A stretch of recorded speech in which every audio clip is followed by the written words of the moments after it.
This video explains what select all means. In simple terms, select all is a command that selects every item in the current document, folder, or other working area. Select all exists because you sometimes need to work with every item at once. It saves time compared with selecting each item individually.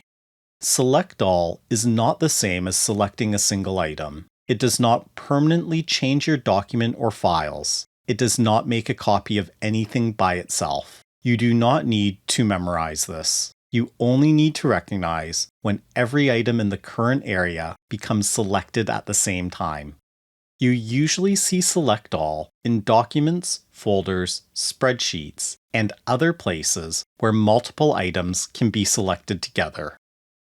This diagram organizes the idea of select all. Use it as a reference if needed. When every item in the current area becomes selected together, you are using select all.